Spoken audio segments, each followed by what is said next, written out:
Who are you? I'm Dillon Francis. Dillon Francis, welcome to Vancouver, British Columbia, Canada. Thank you. It's amazing here. Dillon, right off the bat, thank you, Bloody Beetroots, Toddler T, and Darby Crash. Yes, all of them. Please explain.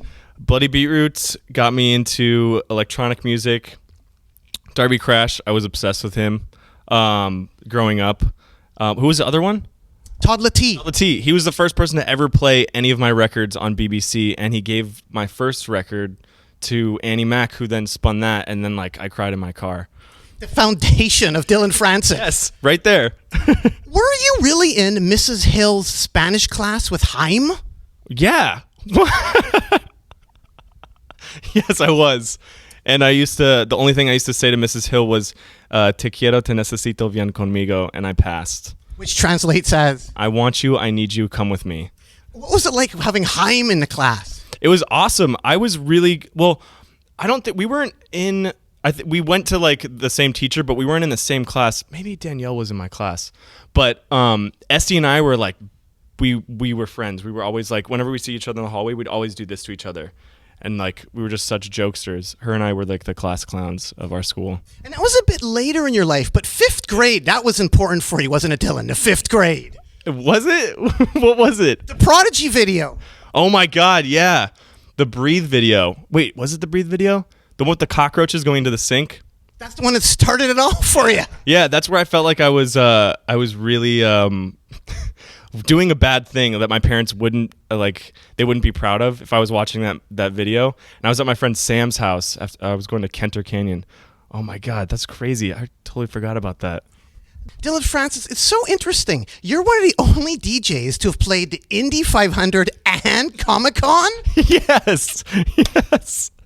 I don't know why, but I guess, the nerds and the super middle America bros really like me.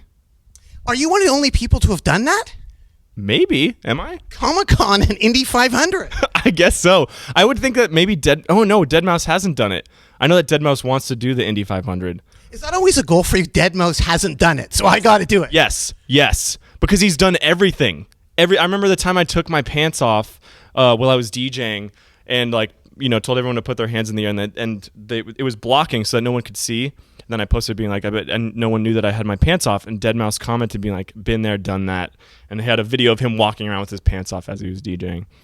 Damn mouse. That mouse. MySpace parties, are they hard to play? How hard are MySpace parties to play? The hardest. Why is that? Because I'm assuming you're talking about the one I did at South by Southwest, where I tried to catch the groove, and it was not happening. I played disco, hip hop, just old 90s hip hop, house music. No one was into anything, and Sleigh Bells was after me, and I think they were just there for Sleigh Bells, or I don't even know. But it was, and I remember I got written up as one of the worst performances at South by Southwest was Dillon Francis playing at the MySpace party. He didn't look like he knew what he was trying to do. When I did, somewhat, but yeah. Sometimes it's good, though, to entice your fans. How many times have you given money to the fans? You've given money to the fans. Maybe you should have given the MySpace people money. They need it, right? I should have. Yes, they do. Oh, my God. One time, Flosstradamus and I threw $1,000 into the crowd at Tomorrow World. No, Mysteryland. So many lands and worlds and places. Now, how did that work? We just took $1,000. I think we had $100 each and then just kept throwing it up in the air into the crowd. Sadly, the wind was pushing it not towards the crowd, so a lot of people didn't get the money we wanted them to get. Did it make the gig any better? No, I don't think so. Would it have been better if you poured maple syrup? Because you've done that, haven't you? I should do that today, actually. Have you never done anything else except money? Is money the only thing you've poured over the crowd? Have I done maple syrup? I don't think I have. Have I? I was just curious. You know more about me than I know about myself. Well, you love Canada, so I thought maple syrup, Canada. No, I haven't done maple syrup yet. I've definitely jumped into a crowd with ham in my hands. What happened to the ham? The ham's gone. I don't know where it went. Some lucky fan in Nashville has it. That's where I did it. I just love it. You jumped with an actual ham. Yeah, and I was raising it up like it was my baby. Dillon Francis, quote, this is something that you said. I made this remix for you, so make some fucking Noise. Now, you also said, quote, are you ready to hear some brand new? Shit. So is that the key for having good hype lines? Yes.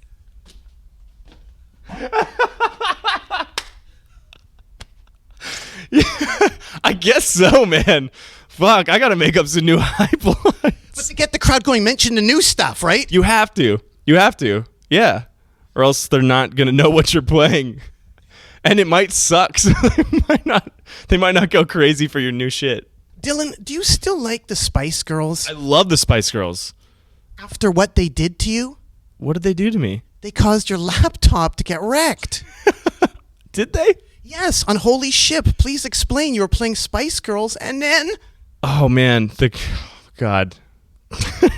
Then Diplo's dancer from Major Lazer, we kept telling her to not get on the stage. Stop getting on the stage. We don't want you dancing on the stage. And she kept jumping up. She was so wasted.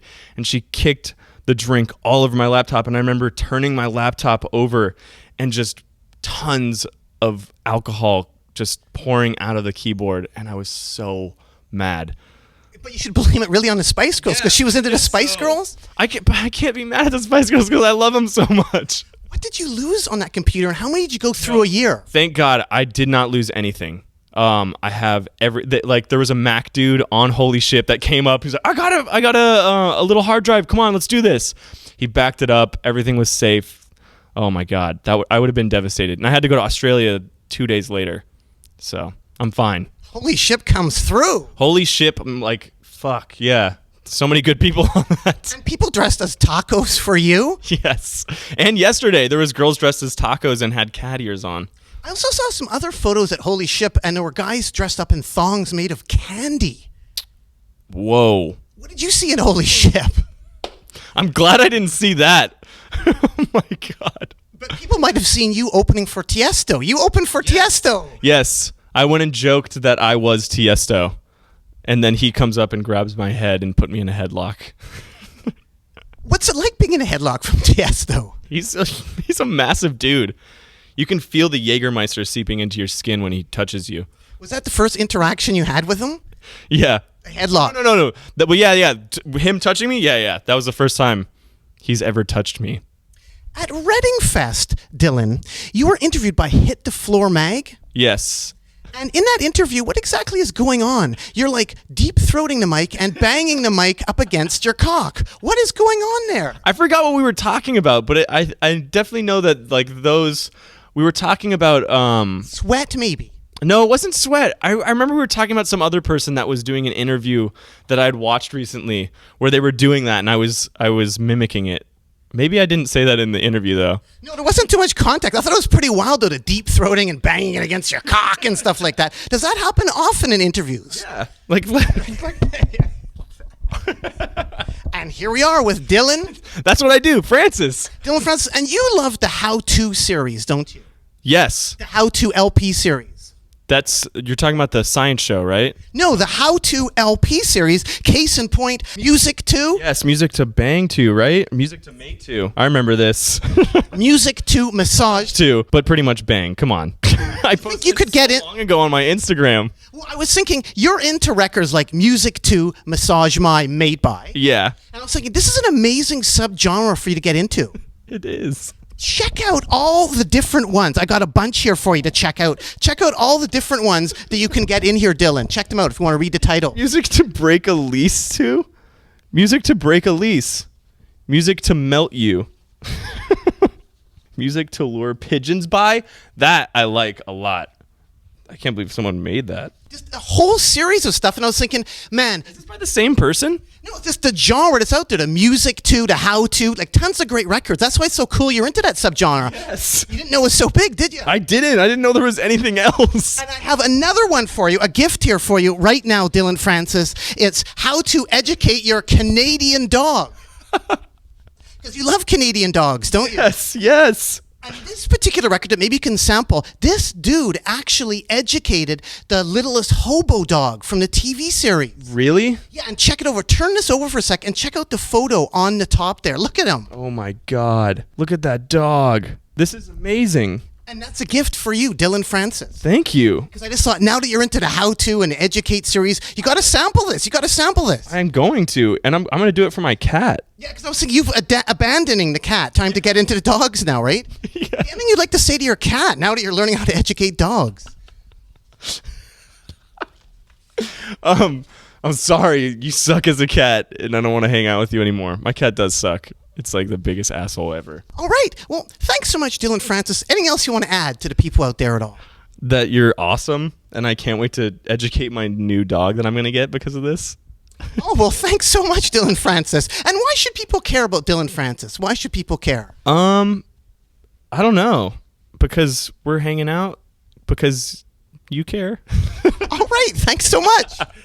Thank you, man. You're awesome. All right, Dillon Francis. Keep on rocking in the free world. Will. And doodaloo-doo. Doodaloo, chitty chitty bang bang. Almost doodaloo-doo. Doot doot.